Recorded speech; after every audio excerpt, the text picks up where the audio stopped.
true story of the three little pigs. How many of you know the story of the three little pigs? Or how many of you think you know the story of the three little pigs? Well, today we're going to find out more about that story, and we're going to be reading the true story of the three little pigs.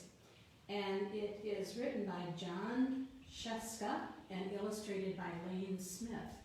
It's one of those fun little parodies about old stories that we're used to hearing over and over and over again, but this one has a new twist.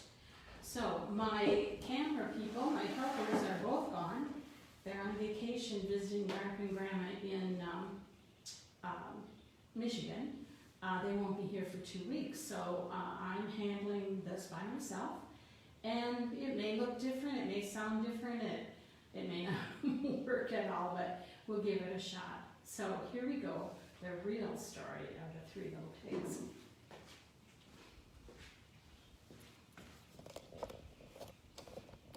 I'll get everything moved and set up here, and I think we'll be ready to start our story. Well, that looks pretty good. Okay, here we go. Everybody, I'm going to move this just a little bit more. There. Everybody knows the story of the three little pigs. Or at least they think they do. But I'll let you in on a little secret. Nobody knows the real story because nobody has ever heard my side of the story. Interesting, here we have bricks, we have twigs, and we have straw. That certainly has to do with the story that we know, doesn't it? I wonder who's talking here, that we have never heard my side of the story. Let's look back at the cover. Oh, by A. Wolf. Aha. And there he is. Well, we better read and find out the scoop here, huh?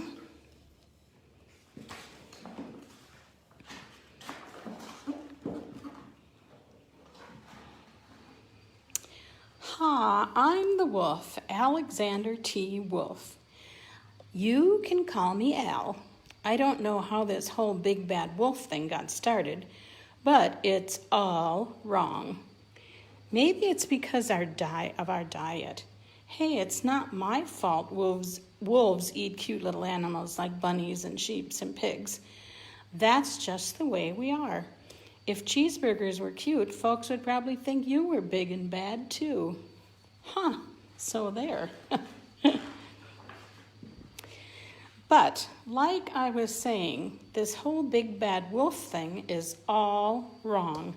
The real story is about a sneeze and a cup of sugar. And then here it says, this is the real story. Okay. Way back in Once Upon a Time, I was making a birthday cake for my dear old granny. I had a terrible sneezing cold. I ran out of sugar. Okay, Mr. Wolf. So I walked down the street to ask my neighbor for a cup of sugar. Now this neighbor was a pig, and he wasn't too bright either. He had built his whole house out of straw. Can you believe it? I mean, who in his right mind would build a house of straw?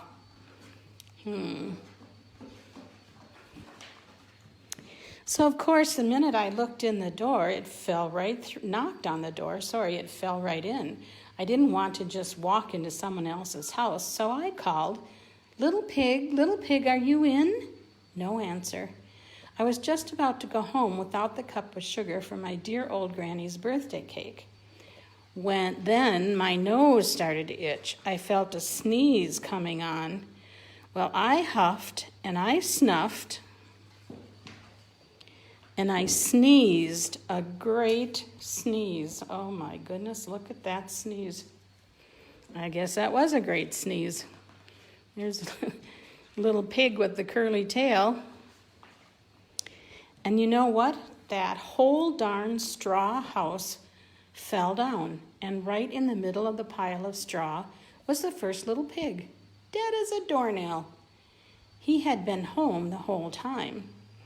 It seemed a shame to leave a perfectly good ham dinner lying there in the straw, so I ate it up. Think of a big cheeseburger just lying there. I was feeling a little better, but I still didn't have my cup of sugar. So I went to the next door neighbor's house. This neighbor was the first little pig's brother. He was a little smarter, but not much. He had built his house of sticks. I rang the doorbell on the stick house, and nobody answered. I called, "Mr. Pig, are you in?" He yelled back, "Go away, Wolf. You can't come in. I'm shaving the hairs on my chinny chin. Here he's got his shaver. Look at all the little tiny hairs there on his chin. I had just grabbed the doorknob when I felt another sneeze coming on. I huffed and I snuffed, and I tried to cover my mouth, but I sneezed a great sneeze. And you're not going to believe it, but this guy's house fell down just like his brother's. There he is, with his little pigtail sticking up. When the dust cleared, there was the second little pig, dead as a doornail. Wolf's honor. Now, you know food will spoil if you leave it out in the open, so I did the only thing there was to do. I had dinner again. Think of it as a second helping. I was getting awfully full. But my cold was feeling a little better, and I still didn't have that cup of sugar for my dear old granny's birthday cake. So I went to the next house. This guy was the first and second little pig's brother. He must have been the brains of the family. He had built his house of bricks. I knocked on the door of the brick house. No answer. I called, Mr. Pig, are you in?" And do you know what that rude little porker answered? "Get out of here, Wolf. Don't bother me again." Talk about impolite. He probably had a whole sack full of sugar, and he wouldn't give me even one little cup for my dear, sweet old granny's birthday cake. What a pig. I was just about to go home and maybe make a nice birthday card instead of a cake when I felt my cold coming on. I huffed, and I snuffed, and I sneezed once again. Then the third little pig yelled, "And your old granny can sit on a pin." Oh, no. He looks kind of cruel up there, doesn't he? Now, I'm usually a pretty calm fellow, but when somebody talks about my granny like that, I go a little crazy.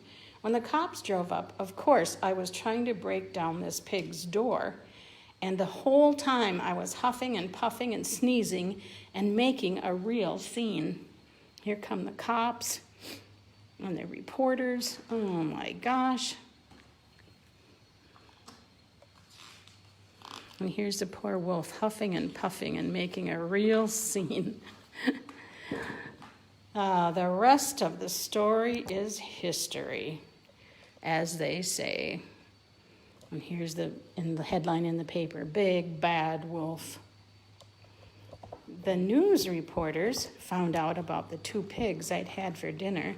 They figured a sick guy going to borrow a cup of sugar didn't sound very exciting. So they jazzed up the story with all that huff and puff and blow your house down, and they made me the big bad wolf. That's it, the real story. I was framed. But maybe you could loan me a cup of sugar. There he is in jail. And he still needs his cup of sugar for Grandma's birthday cake. He's sticking to his story, isn't he? This is the policeman, and he doesn't look very happy there about the big bad wolf, does he? So here's the rest of the story. In the newspaper, they got the straw house, the stick house, the brick house. So I guess it's up to us to decide which story we're going to believe, the pig story or the wolf story. So what are you going to choose to believe? Why don't you chat with me or send me an email or something and let me know whose story you're thinking about believing about the three little pigs. I don't know. This A Wolf guy, I'm not so sure I can believe his story, but maybe you can. So that's Grandma Diane's story time for today. Tomorrow at 11 we'll have another story for you, and hopefully the weather will hold and you can get outside and get some exercise and have some fun today. So we'll see you tomorrow at 11.